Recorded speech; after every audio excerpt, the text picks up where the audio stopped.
భారత్ తో పెట్టుకుంటే ఎలా ఉంటుందో మరొకసారి పాకిస్తాన్ లోని ఉగ్రవాదులకు తెలిసేలా చేసింది భారత ఆర్మీ.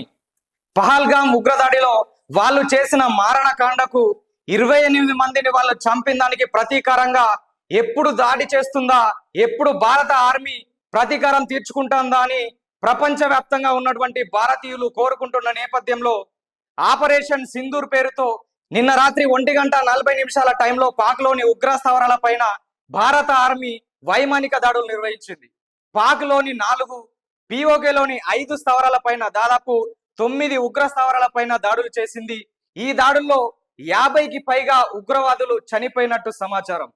అయితే ఈ ఉగ్రవాద చర్య ఏదైతుందో దీనికి సంబంధించి ప్రతీకార దాడులు చేసి ఆ తర్వాత భారత్ కు చెందినటువంటి అధికారులు అగ్రదేశాలైనటువంటి రష్యా, అమెరికా, సౌదీ వంటి దేశాలకు సమాచారాన్ని అందజేశారు.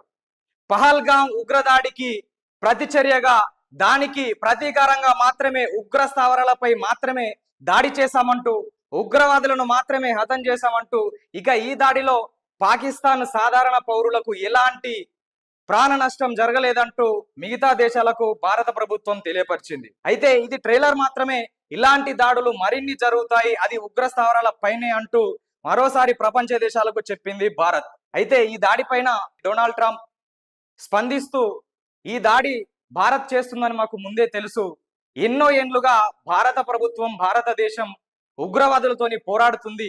మొన్న ఏదైతే పహల్గాంలో జరిగిందో అది అమానవీయ ఘటన, ఖచ్చితంగా దానికి ప్రతీకారంగా దాడులు చేసింది, చేస్తుందని కూడా మాకు సమాచారం.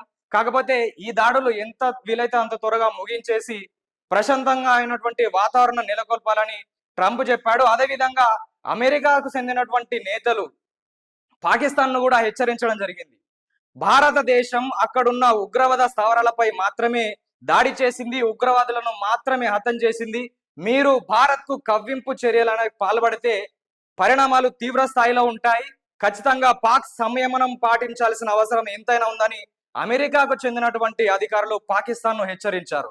అయితే భారత ఆర్మీ చేసినటువంటి ఈ దాడులను మేము స్వాగతిస్తున్నామంటూ, ఖచ్చితంగా మా సపోర్ట్ మీకు ఉంటుందంటూ దేశంలో ఉన్నటువంటి ప్రతిపక్ష పార్టీల నేతలు కావచ్చు, ప్రజలు కావచ్చు, అనేక మంది నాయకులు ట్విట్టర్ వేదికగా వాళ్ళు స్వాగతం చెప్తూ, వాళ్లకు అభినందనలు చెప్తూ ట్వీట్ల వర్షం కురిపిస్తున్నారు.